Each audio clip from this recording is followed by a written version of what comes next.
Have you ever had a teacher with literally no common sense? Our ninth grade history teacher, Mr. Talbert, once told us he didn't believe in Wi-Fi and that smartphones were government tracking devices disguised as tools for learning. He made us handwrite every assignment, banned Google searches for projects, and even forced us to use an actual encyclopedia from 1987 that still listed the USSR. But the worst was his anti-cheating strategy. He didn't want us copying from each other, so he came up with this brilliant idea. Everyone gets a different test, except he didn't actually write different tests. He just rearranged the questions, thinking that would prevent cheating. Spoiler, it didn't. During one test on the American Revolution, I noticed something odd. Question 5 on my paper asked about the Treaty of Paris. My friend Hannah had the same exact question as her question 1. By the time we got to question 10, we realized everyone had the exact same questions in a different order. Naturally, we turned it into a game. We created a secret code using keywords in our water bottles. Red meant Boston Tea Party. Orange meant Treaty of Paris. Green meant Battle of Saratoga. We weren't cheating to be lazy. We studied hard, but his tests were bizarre. He asked stuff like, what was King George's emotional response to rebellion? How are we supposed to answer that? One day, someone got bold. During a pop quiz, I noticed Dylan adjusting his shoelaces over and over. At first, I thought he was nervous. Then I realized the shoelaces had Morse code on them. He'd used a white pen to write dots and dashes all along the sides. Each code represented an answer letter.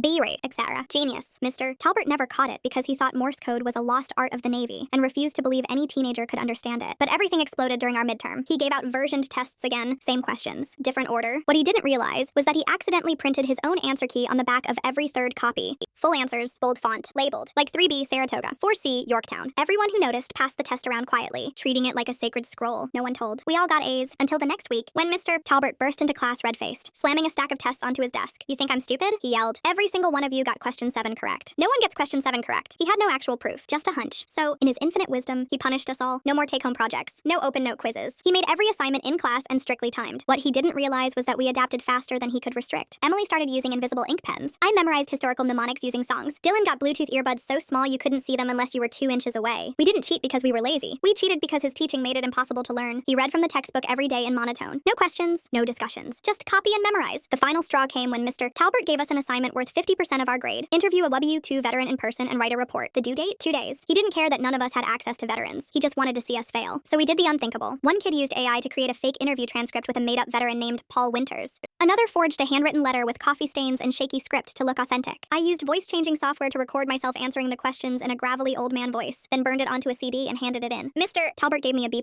writing nice voice. Could use more emotion. The school finally caught on when a parent complained that their child had been docked points for not asking enough about D-Day, even though their grandfather had fought in D-Day. The principal audited the grades, reviewed the assignments, and held a meeting. Mr. Talbert was quietly let go that summer. We never saw him again. But every time I hear someone say, teachers know best, I think about the man who tried to fail 30 kids for not time traveling into Wubby Whurry.